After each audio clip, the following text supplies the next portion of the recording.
Assalamualaikum warahmatullahi wabarakatuh. Halo teman-teman, jumpa lagi dengan aku Sugianti. Pada video kali ini aku mau ngebahas tentang apa itu poin penalti. Tapi buat kalian yang belum subscribe channel YouTube aku, yuk segera di subscribe supaya tidak ketinggalan video terbaru dari aku ya. Kita lanjut aja yuk. Kita klik menu saya. Kita klik toko saya. Dan di sini kita akan pilih kesehatan toko. Kesehatan toko aku ini perlu ditingkatkan karena aku memiliki 2 poin penalti. Nah, di sini aku akan ngebahas apa itu poin penalti.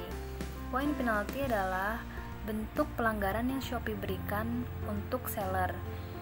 Di sini aku akan ngebahas gimana sih caranya untuk menghindari poin penalti.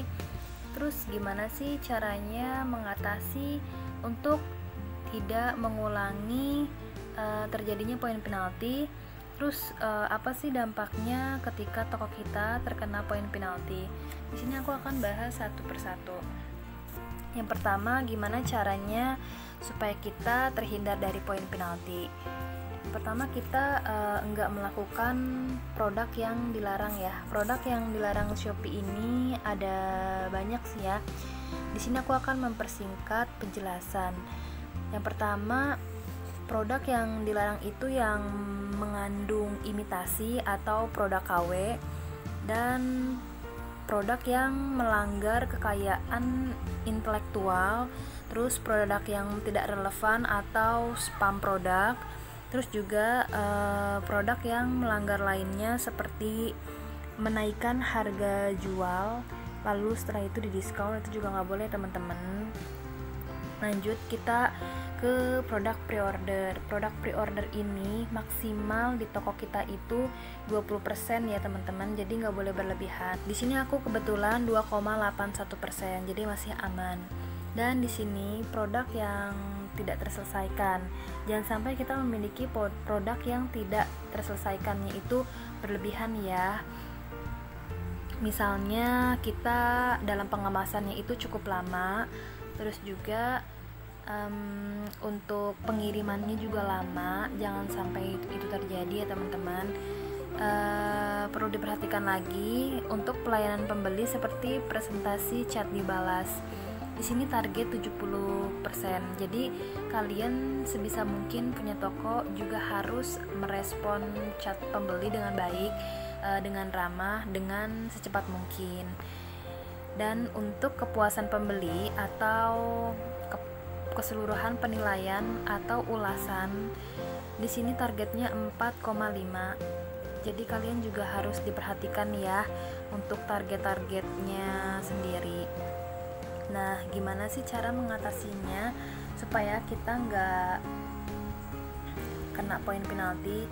Ya, cara mengatasinya supaya kita nggak mengulangi kesalahan yang pernah kita lakukan. Seperti rata-rata kan seller itu kena poin penalti seperti pesanan yang tidak terselesaikan. Misalnya pengirimannya lama, atau customer yang membatalkan pesanan tanpa sebab, atau customer yang emang rese gitu ya. Maksudnya seperti fake order gitu teman-teman. Jadi harus hati-hati banget. Dan kenapa sih aku kena poin penalti? Poin penalti aku ini ada 2. Yang pertama di bulan 4 dan yang kedua di bulan 5. Yang pertama ini di bulan 4 karena customer aku itu gak sabaran. Sepertinya dia pengen buru-buru order gitu, padahal kita kan di atas jam setengah 10 itu paling lama kita kirim, dan di atas jam 10 kita pengiriman besok pagi. Jadi ya udah berturut-turut di minggu yang sama. Jadi aku kena poin penalti 1. Dan di tanggal 5 ini aku kena teror ya, fake order dari customer yang mungkin ingin menjelekkan toko aku. Sebenarnya ini bisa naik banding, tapi aku nggak mau ngelakuin hal itu karena takutnya dikhawatirkan tuh percuma. Takutnya tetap aja seller yang salah karena memang di sini yang ngebatalin itu penjual. Nah, kira-kira poin penalti itu masanya sampai berapa lama sih?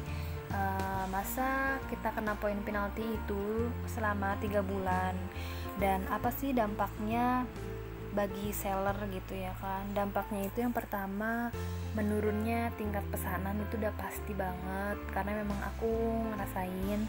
Dan yang kedua, pada menu tab SEO atau menu pencarian seperti sayuran segar gitu ya, kita misalnya cari produk sayuran segar atau produk make up gitu, toko kita tuh adanya paling bawah gitu teman-teman, jadi kayak nggak diutamain gitu. Agak sedih, cuma ya mungkin itu keputusan Shopee, namanya kita juga berjualan gratis. Yap, sekian dulu ya informasi yang bisa aku sampaikan ke kalian, kurang lebihnya buat kalian yang masih belajar tetap semangat. See you next video, bye.